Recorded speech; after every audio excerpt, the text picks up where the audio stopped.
When we come back, Russell's got an exclusive interview with Joseph Lombard, a NASCAR YouTuber, pretty famous, and pretty great interview. Let's talk about everything going on in the world of NASCAR over the past week. But all that plus our big impacts of the week, love it or hate it, and much more when we come back to the RO Sports Show.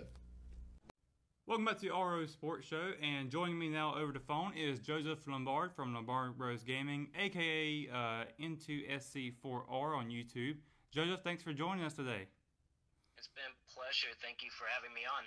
Yeah, so let's talk about a little bit about what you do. Obviously, you're a NASCAR YouTube kind of gamer, so tell us a little about what you do with that. Yeah, so I started YouTube back in July of 2010, and pretty much I was still kind of a new back then, didn't really know the policies too much, or I just haven't paid close attention to it. And that first channel I had went to about a year and a half, because I kept getting copyright strikes because, like I mentioned, I'm like kind of a noob when it came to YouTube back then. But the channel that I'm on now, which is Into SC4R, started back in March of 2012, and that's the channel I'm currently on since right now has over 53,000 subscribers. And basically I do mainly NASCAR gaming. I'll do some other videos with my brother every now and then, and but no, the channel is good. It's been growing each and every day, and I appreciate the support that my subscribers, the fans, that gives me every day, whether it's on YouTube or Facebook, Twitter, Instagram. They just give me all the support they can give me, and so far the YouTube channel has been doing good. Yeah, and I've been following you for, I want to say, maybe about 8 years myself, and I love your content. But with what you're doing on YouTube has kind of transitioned you a little bit into NASCAR itself with a sponsorship with Ryan Sieg Racing. So let's talk a little bit about that.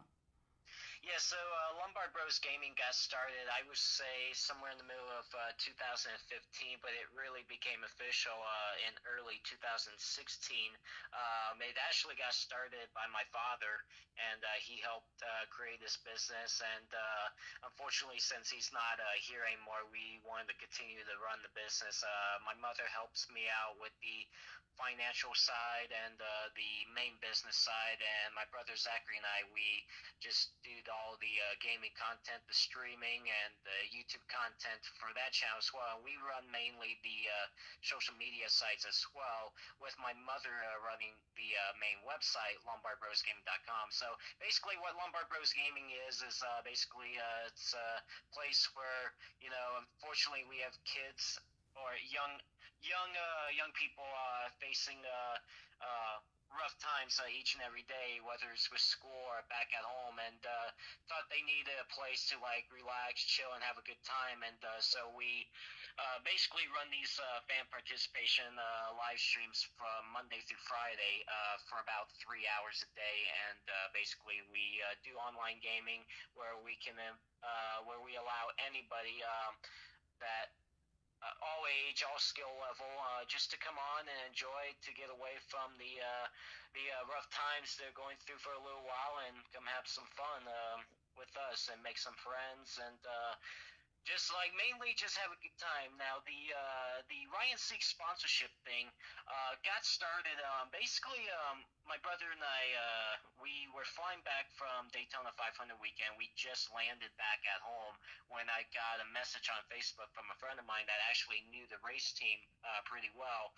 He came to me and told me that Ryan Sieg needed a sponsorship for Auto Club Speedway, the Xfinity race that weekend. So I'm thinking, yeah, I can look into it. So I asked him if he can give me his contact information, how I can reach out to the race team. So the very next day, I reached out to the race team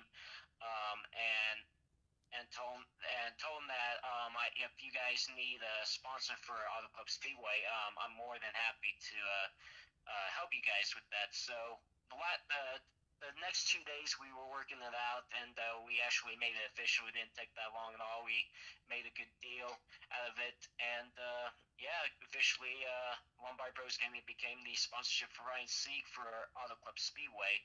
And so we went out to Auto Club Speedway that weekend and saw the car for the very first time, and it was honestly unbelievable. Like, I would have never thought in my life, being a NASCAR fan, would I have any part of what I'm doing in my life be part of a race car, NASCAR stock car, anything involving NASCAR in that extent. So it was pretty cool to meet the race team. The race team is a very good race team. Obviously they are an underfunded team, trying to look for sponsors each and every week, and it's so cool to help them out. To Even for a race or two. So he did pretty well out there at Elk Grove Speedway. He ended up with a 20th place finish, so I thought it was pretty cool. The biggest thing that was pretty cool about that weekend was they put my father's name on the passenger side window of the car, and just to honor him. And so I thought that was a big deal for me and my entire family as well. And Auto Club was honestly going to be the only race we were going to sponsor them, and then we came back to them after that weekend and said, hey, here's what we can do. If we're willing to do it, we can help you guys for a few more races this season. So we got on board with that, and we officially got them for a few more races. Bristol earlier this year, Dover, Michigan, Iowa, and Road America we got on the car. So it was pretty cool to help a small team out with sponsorship, because like I said, they're trying to look for sponsorship each and every week.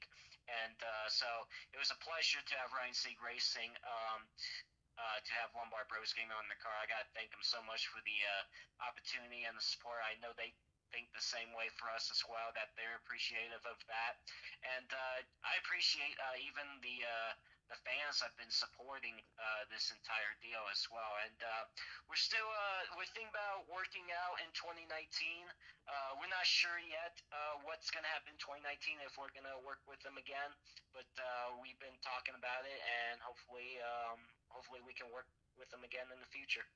That's really cool too. I mean, obviously, a NASCAR. One way to get into NASCAR, you could be a driver, or you could be part of the crew, or you could be a sponsor. And I think that's really cool that you guys got on the car like that.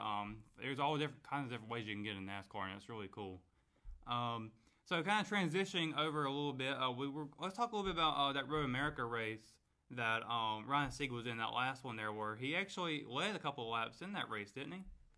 He did. He actually led one of the restarts. He actually led the first few corners after the restart, and then unfortunately that same exact lap later on, coming into the last corner, a spin happened in front of him, and when he checked up, he spun right into the sand trap, which it's not easy to get out, but Ryan Sieg, he kept his foot on the gas, and I don't think he intentionally wanted to do one full donut in that sand trap. I was told that he was putting that steering wheel all the way to the right, but the car kept going left, and it just drove right back into the sand trap. We're thinking, oh man, he's not going to get out of this thing. And no, he just kept his foot in the gas, and somehow he got out of it, and which was pretty impressive. Not easy to do, but unfortunately it resulted in a 26th place finish. Real quick thing about sponsorship with Lombard Bros Gaming, I want to give a quick shout out to a driver named Mike Ogren. He is a Nissan Micro Cup Series driver. He's a rookie driver up there in that series. It's a series up in Canada, and we actually got on board his Nissan race car for this season as well for a few races. So it was pretty cool opportunity to expand Lombard Bros Gaming into other racing series, and who knows if it will help out any other racing series, help out another driver. But no, we're pretty happy with where Lombard Bros Gaming and who they're working with right now. All right, so how about we talk a little bit about this past weekend at Darlington? Let's recap that a little bit with how the race went down. Of course, it was throwback weekend, and we had all kinds of cool looking paint schemes, drivers going back in time with their hairstyles and their outfits and uniforms. So let's talk a little bit about how that race went down kind of towards the end of it with Kyle Larson and Brad Keselowski. What was your thoughts on that race? Well, first off, I thought Darlington, first off, is always a special race each and every year, especially when it's throwback weekend at the racetrack. You know, Darlington is such a cool track and a cool race to watch, and it was a good turnout with the crowd too. No, the race overall seemed like it was good. Even though Kyle Larson was like mostly dominating the race, there was still battles all around the racetrack. Like I said, it was a good race. Yeah, we thought for a while. I think a lot of people thought for a while that Kyle Larson was gonna take home the victory Sunday night, and then around 50 laps to go, whatever that two team found on one of the pit stops, what adjustments they found, it worked to their favor because they stayed. Brad Keselowski stayed right there with Kyle Larson in the final 50 laps, and unfortunately, when that last caution came out, it did not really help out Kyle Larson at all. He came on pit road first, but didn't come off pit road first. He came off second because Brad Keselowski and the two team had a little bit better pit stop than Kyle Larson's crew did. So Brad Keselowski got out in front, and when that final restart, he just never looked back. He took off and took home the checker flag. I really wanted Kyle Larson to win so bad, to be honest with you, but it just didn't work out to his favor towards the end. I'm not upset at all that Brad Keselowski won. I think it was cool for him, especially in that Rusty Wallace throwback scheme. Oh, yeah. So congrats to Brad Keselowski on the win on Sunday night. It was a big win for him, just based on his interview. Just a lot of emotion there as well. So I think that was pretty cool as well. But overall, I thought it was a good race for sure. I love Throwback Weekend. I thought just the schemes themselves looks pretty awesome, and the crews and the drivers, they look good in their attire. So Throwback Weekend is always special at Darlington. I would say my favorite throwback paint scheme, and coming from a Jeff Gordon fan myself, you can never go wrong with that Rainbow Warrior scheme of William Byron in that 24 car. That car is not hard to miss, and it's just a very special car. It's just always something that's obviously going to be one of my favorite schemes of all time. So, but again, like I said, Darlington was a pretty good race overall, in my opinion. Yeah, and both those drivers were still looking for that win in 2018. And so with Brad Keselowski now locked in the playoffs, we only got one more race until the playoffs begin, which is Indianapolis. So looking forward, do you have any predictions for Indianapolis this week? I just hope for a good race. I know the last few years the attendance-wise hasn't really played out at the racetrack, which is a shame because Indianapolis is a special racetrack, especially in the IndyCar side. Obviously on Memorial Day weekend they got the biggest race of the year there, the Indianapolis 500. And, the Brickyard 400 in the first 10 or so years, so 10 to 12 so years, the attendance was really good there, and then the last few years, for whatever reason, it's just not provided any good attendance at all. So I don't know if this moving Indianapolis Motor Speedway was a good move to put it as the final race before the playoffs. Time will tell with that, but I hope for a good race on Sunday, but who knows with Indianapolis, like it's been the last few years with stock car racing there. So time will tell. We'll just have to wait to see what happens on Sunday, and see how the race will play out, especially since it's now the final race before the playoffs.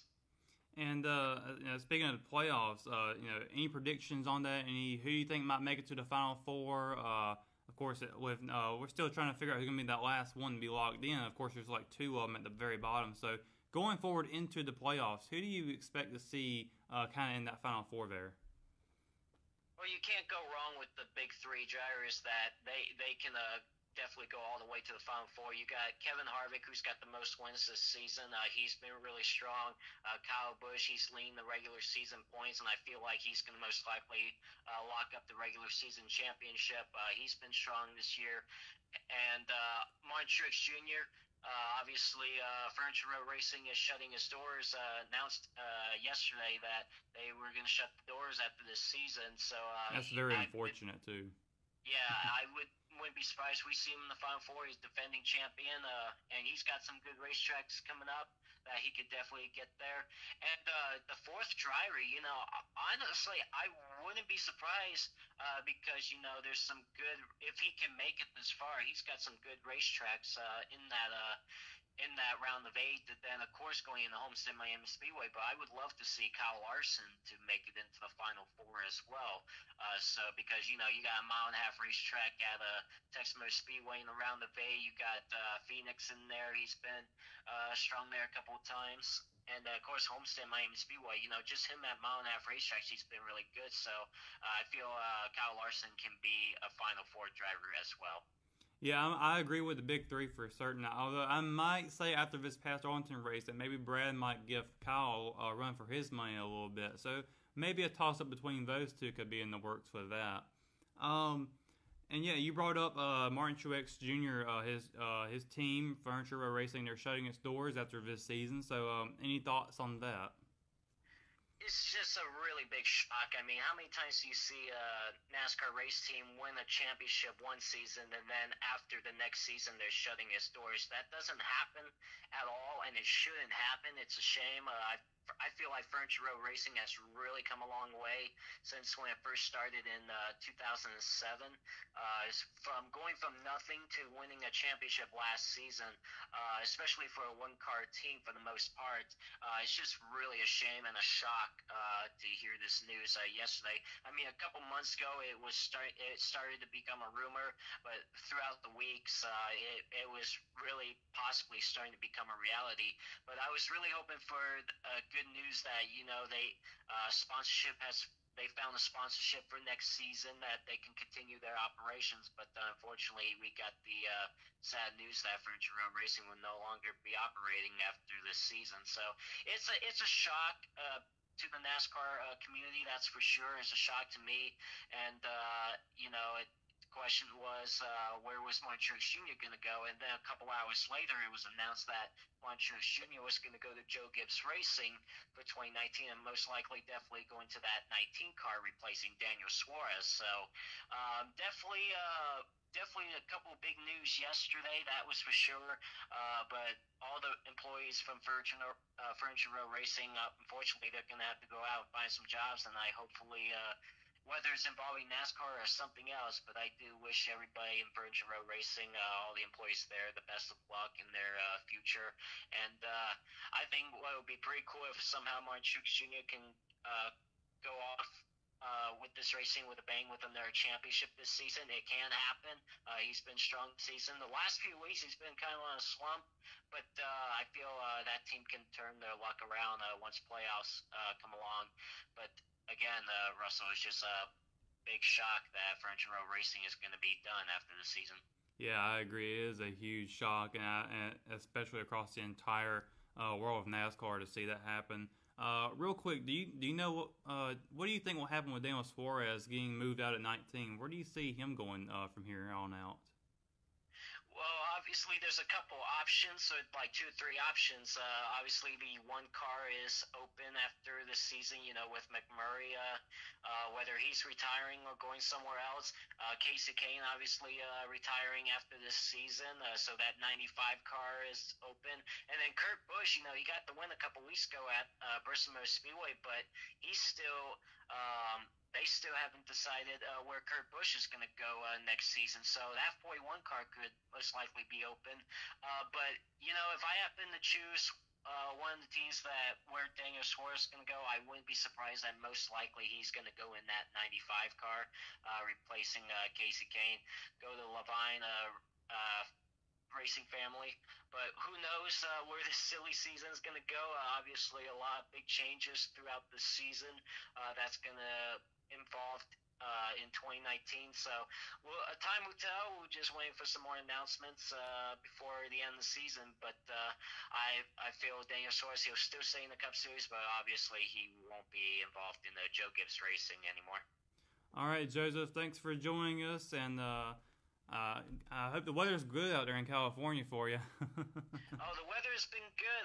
Actually, the sun is starting to come out now. It's been pretty much overcast this morning, but humid, obviously. Obviously, it's not the humidity that you guys get, which is, I was out in Charlotte this past weekend. The humidity out there was unbelievable. But no, the trip out there was really good. Got to meet up with 704 Games that's making NASCAR Heat 3, and just been a pleasure for them to invite me out. And I will say, Russell, I gotta appreciate you taking the time to interview me. You know, we got to meet each other last Friday out in Charlotte, and so it was pretty cool that you and I got to spend some time and talk to each other, and then got to do this interview today. Yeah, it's been a lot of fun. It was a pleasure meeting you as well. And folks, don't forget his YouTube channel is Into SC4R. Joseph Lombard from Lombard Bros Gaming. Thanks for joining us, Joseph. Yeah, thanks a lot. I want to give a quick shout real quick to my brother Zachary. You know, he's coming up on his 5-year anniversary on YouTube this December, so it's pretty cool for him. And of course, I want to give a big shout out to my mother and all the, you know, my mother has helped me every day with Lombard Bros Gaming and helped me out on the business side. And of course, all my supporters, my fans, my subscribers, they're the ones that keeps me going each and every day, and I do the best I can to provide them good content and entertainment for them each and every day. But Russell, again, I thank you so much for taking the time to interview me today. Oh, we appreciate you having you on here. All right, folks, when we return to the ROH Sports Show, we've got more sports, all things. I think it'll be 11 Hate coming up. Yeah, let's see what Matt's got in store for everybody when we return to the ROH Sports Show. We appreciate Joseph Lombard from YouTube, Big YouTube NASCAR, for giving us that interview. So, yeah, NASCAR. Yeah, I mean, going on. He's a really cool guy, first of all. So thanks for doing that for us.